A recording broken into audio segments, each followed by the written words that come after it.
Und jetzt würde ich gerne... And now I'd like to charge you with 300,000 volts. Herzlich willkommen. Welcome to episode 10 of our information series, Basics of Electrostatics. Ja, Micha, heute... Okay, Michael, today I brought something special again. This machine combines many different electrostatic phenomenons. But first of all, this structure is called a Van de Graaff generator. Van de Graaff was the one who invented this machine.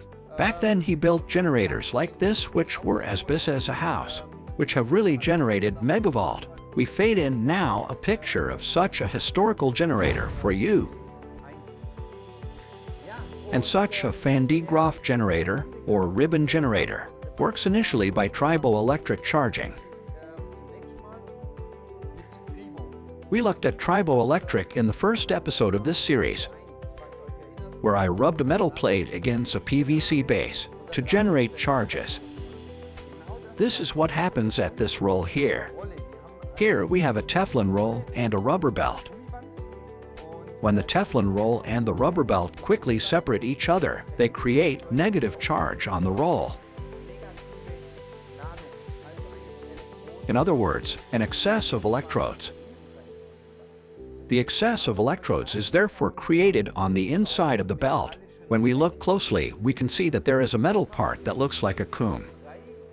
We looked at this in episode 3 and 4, in fact, where we discharged with a needle tip.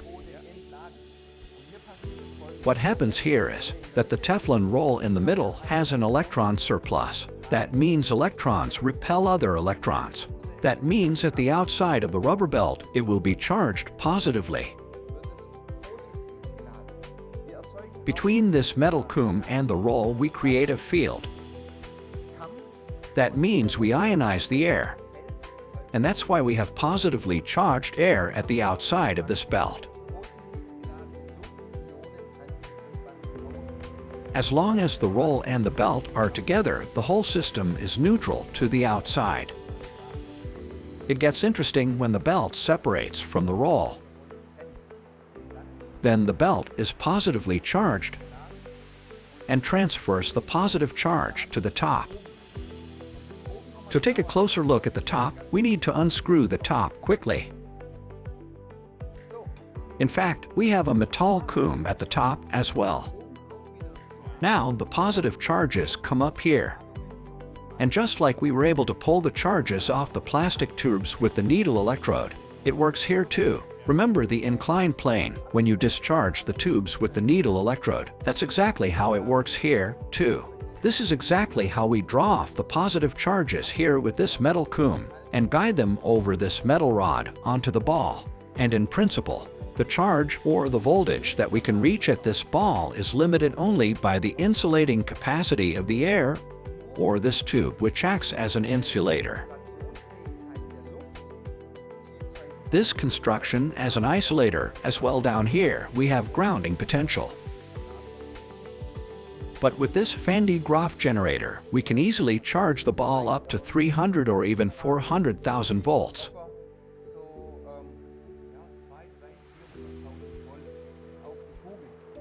Therefore, we need to quickly reassemble the generator. The generator is complete again. I have this grounded metal ball here with which I will contact this big ball. I start the generator. And if I move away now with the grounded ball, there will be sparks.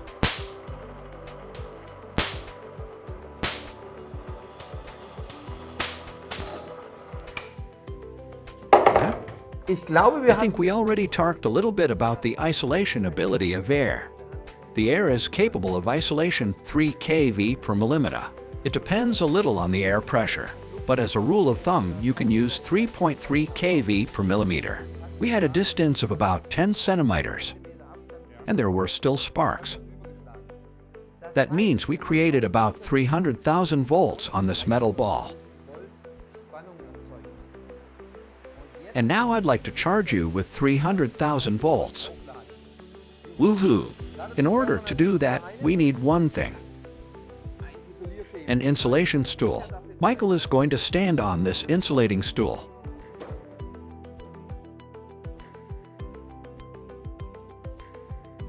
Now you may put the screw in your left trouser pocket.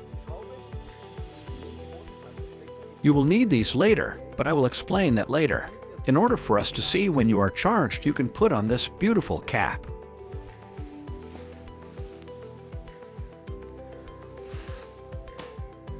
Now you can touch the ball with one hand.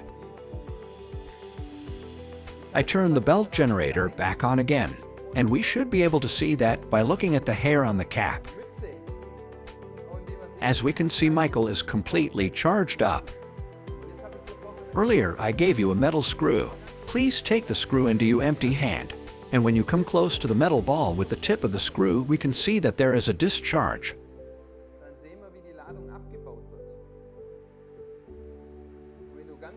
And when you touch the ball with the screw, the charge disappears completely.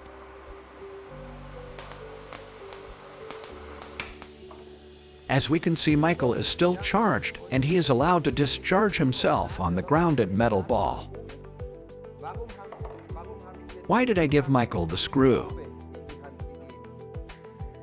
If you hadn't used the screw to come close to the metal ball, because these two grounded metal balls are the same, there could have been a flashover all the time. And I think you don't want to feel this flashover yourself. That's why I gave you the screw. Here we are again at the point of ionization or discharge ionization. With the tip of the needle you have discharged yourself because you have gone with the tip of the screw in the direction of the grounded sphere. Okay, Michael, you can come down again and take off the cap. Das war's. That's it for today's video. The belt generator is a great experiment, and you can do lots of things with it. Gut, in dem Fall. Okay, in this case, I would say that's it for today. We hoped you liked the video. Stay tuned and the series will continue. Until next time, thanks.